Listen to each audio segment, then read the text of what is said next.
They call it Silicon Beach, and it's exploding. Good evening. I'm Carlos Amezcua. The LA County Sheriff's Department slapped with a multi-million-dollar verdict in the case of a school bus driver who claimed he was beaten by deputies. A fire that made LA County history. It left a path of destruction and unanswered questions. There is nobody alive that has ever seen fire behavior in this forest like this. I'm Carlos Amezcua.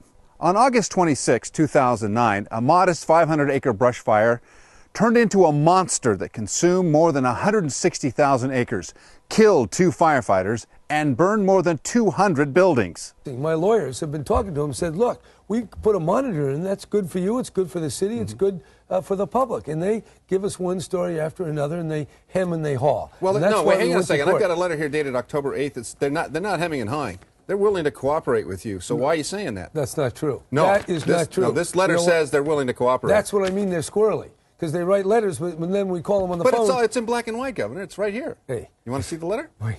Yeah, I want to see it. Yeah, take a You look. believe that's my whole point about these guys. Okay. Good evening. I'm Carlos Amezcua. In less than 24 hours, LA's golden boy, Oscar De La Hoya, will take on Manny Pacquiao inside the ring at the MGM Grand in Las Vegas. Think back to 1993 when the terrorist attack that hit the parking garage of the Twin Towers. Osama bin Laden and Sheikh Omar Abdel Rahman being convicted of the crime, but Osama bin Laden still at large and claiming responsibility for that attack.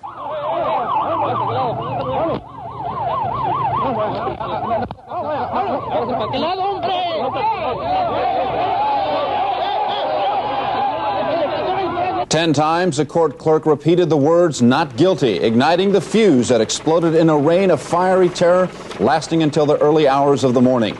Looters, gunmen, and gangs of vandals released their fury and frustration, leaving a trail of shattered glass and bodies.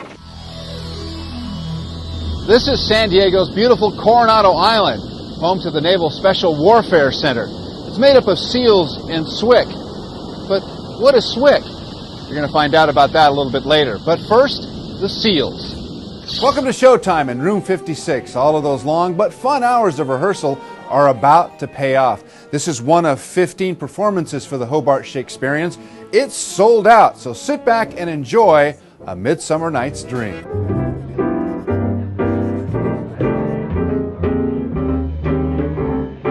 What was going on inside of you at that time? I mean, you were riding a wave there that you were the envy of every man in the world. Tell me about what that felt like inside of you. Well, to do something that you really believe in, to make some difference, accomplish something, and be successful at it. And you know, that I think endeared us to you in so many ways, because you always were that way. But you had a twinkle in your eye, like you could turn on a second and be really naughty. Well, I don't know what you mean. Really? Carlos Amezcua of KUSI-TV reports.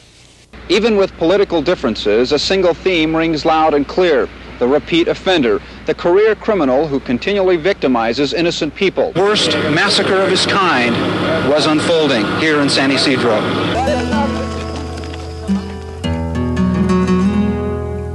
Soon it will be sundown, and hundreds will make their way across the border.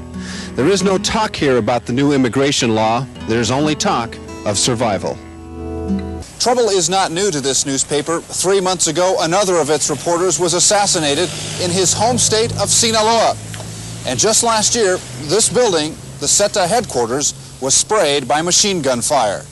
Carlos is one of those guys, you feel like you know him when you see him on television. Everything he does, everything he says sort of puts you at ease. I think at my core, I'm a serious journalist. He's a newsman. He's put in his dues, and he's worked some hard stories. A guy like that who really has some journalistic chops can fall right in. I feel very lucky to be involved in news and to be able to do the things that I do as a journalist.